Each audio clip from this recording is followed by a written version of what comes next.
Can the young and the young at heart see my text up there on the screen? We can. Yes, we can. Okay. Now, usually when I tell stories, at least sometimes when I tell stories, I said, do you have on your thinking caps? Yes. You got your thinking caps on? Yes, ma'am. All right. I like that.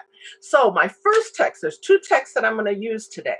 The first one is in 2 Timothy chapter 1 and verse 7. It says, for God gave us a spirit, not of fear, but of power and love and self-control. And the Good News Bible says that God wills a life free from fear and full of love and self-control for every one of us. Now that's my first text. And my second text is found in the book of Hebrews, and it's in chapter 11 and verse 6. And it says, and without faith, it is impossible to please him. For he who comes to God must believe that he is, and that he is a rewarder of those who seek him. Amen. So what I'm going to tell you a story about is about a young man. Well, he wasn't always young. He eventually became an older man, but his name was Jean-Francois Garvelette. And as a 5-year-old, his father took him to the circus. Have any of you ever been to a circus? No? I have not. You have not. Okay. Well, his father took him to the circus when he was 5 years old. And he was so excited. And the one thing that caught his eye more than anything else was the tightrope walker. Do you all know what a tightrope walker is? No, ma'am. No. Okay. Well, a tightrope walker, this is actually Francois.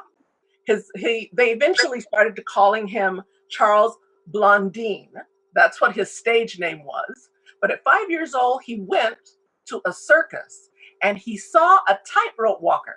A tightrope walker is a person who walks on a rope high above the ground. Have you ever seen anything like that? Okay, now I know what you mean. Now you know what I mean. Well, at 5 years old, he saw a tightrope walker. He was so interested in it. As a matter of fact, as soon as he got home, he got 2 chairs and he tied a rope between the 2 chairs and he climbed up on the chairs and he started walking between the 2 chairs and nearly broke his neck. Well, his father happened to be a gymnast and he thought, you know what? I'm going to send my son to a school in Lyon where they train people to be tightrope walkers. So he sent Jean to that school and Jean started practicing and he was unusually good at tightrope walking. And sadly, when he was 9 years old, his dad died. So he had nobody to sponsor him, but he was so good at tightrope walking that he started making a living by walking on a tightrope. Well, when he became in his 20s, an American manager invited him to the United States and said, we would like you to come and join our circus. So he said, sure. And so he came over to the United States, New York area, and he joined the circus. Well, during a vacation, he went somewhere. And does anybody know where this is? No, ma'am. You don't know what that is? That is Niagara Falls. And Niagara Falls is a big, huge waterfall between Canada and the United States. Well, Blondin decided, you know what? That looks like a really great challenge.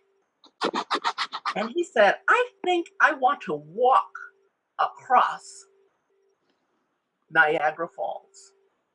Now, does that look like something you'd like to do on a rope? I don't know. I might be scared. Yeah, well, I would be terrified. I hate heights.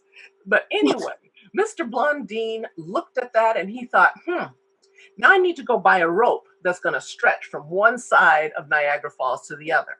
But guess what? There was no such rope. So he had to make his own rope. And so he made his own rope, because from one side to the other was over 3/4 of a mile.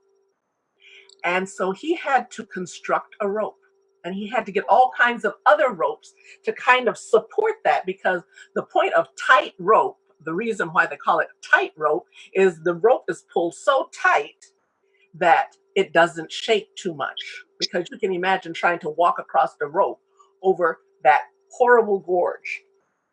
Well, he finally made this rope, but one thing about it was that in the middle of the rope, it would still bow down almost 60 feet.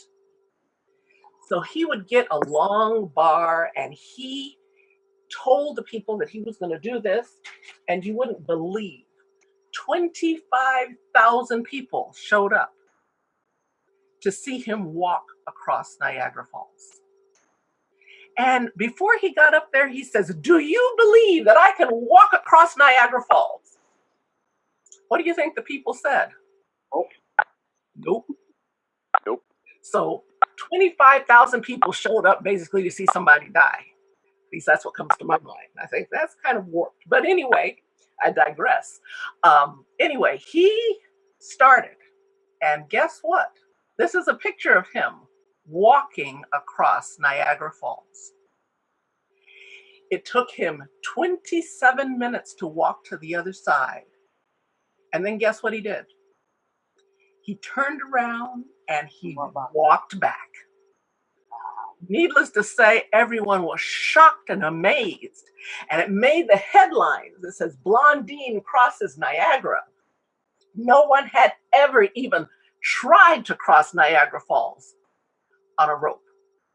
Well, he waited a few weeks and he said, "You know what? I'm going to go back across Niagara Falls again." And guess what? Huge numbers of people showed up again. And this time when he went across Niagara Falls, he stopped in the middle and he sat down on the rope for a while. And then he stood back up on the rope and he walked across. And then he turned around and he walked back across. A few weeks later, he said he was going to walk across again. This time he put what are these things called? A daguerreo camera over his shoulder.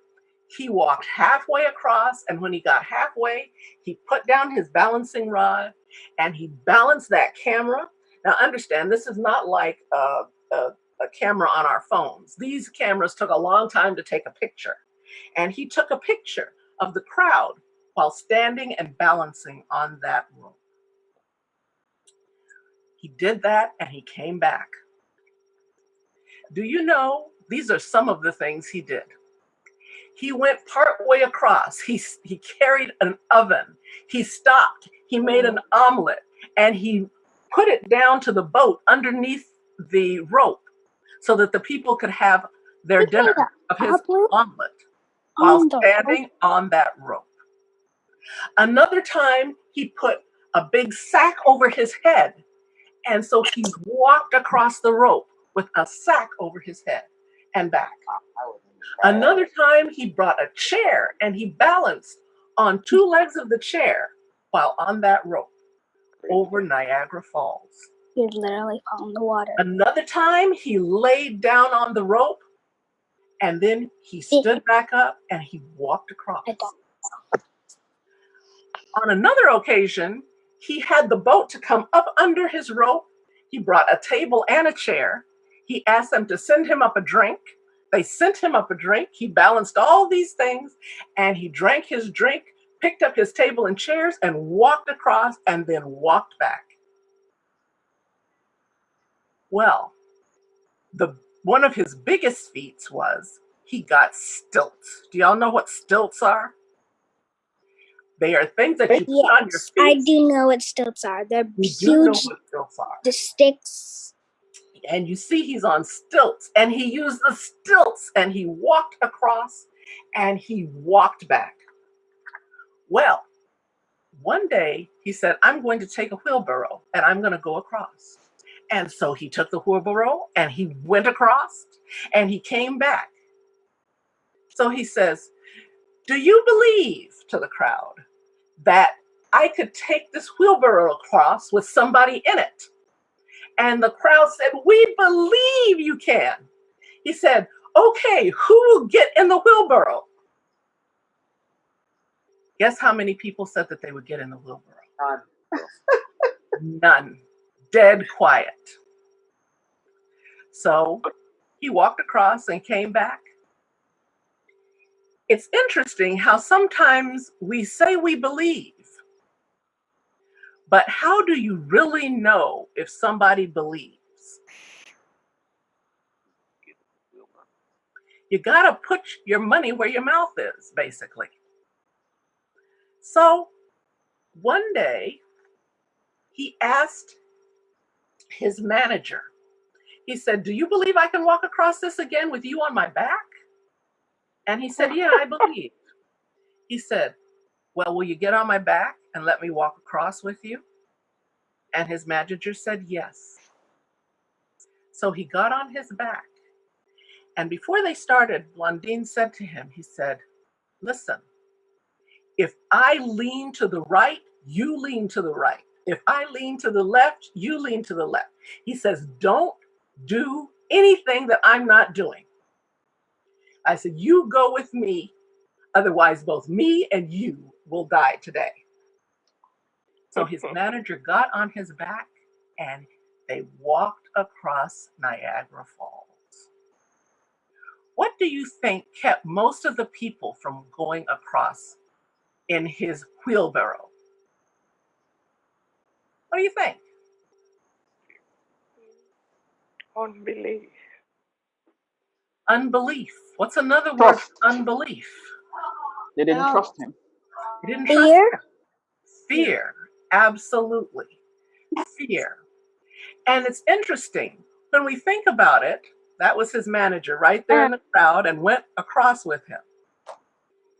It says that God gave us not a spirit of fear, but of power and love and self-control. Now, when I think about that text, she said, God doesn't give us a spirit of fear, but power and love and self-control. How do we love people? How do we come to love somebody? By getting to know them, right? When we know somebody, we love them. Well, sometimes we love them. Sometimes we don't like them so much. But one of the things about his manager had seen him do things, amazing things, and he trusted him. And therefore, he was able to control his fear and trust and have faith that Blondine could carry him across Niagara Falls. So when we think about it, let's remember that is what faith is being able to act on what we believe. And to be able to believe, we need to get to know the one who can give us all that we need. It says, without faith, it is impossible to please him. For he who comes to God must believe that he is, and that he is a rewarder of those who seek him. And the who seek him is very important. We need to know him in order to trust him. So we need to spend every day getting to know God better and better. You think you'll remember that when you see another tightrope walker? I hope so. Thank you. Very good.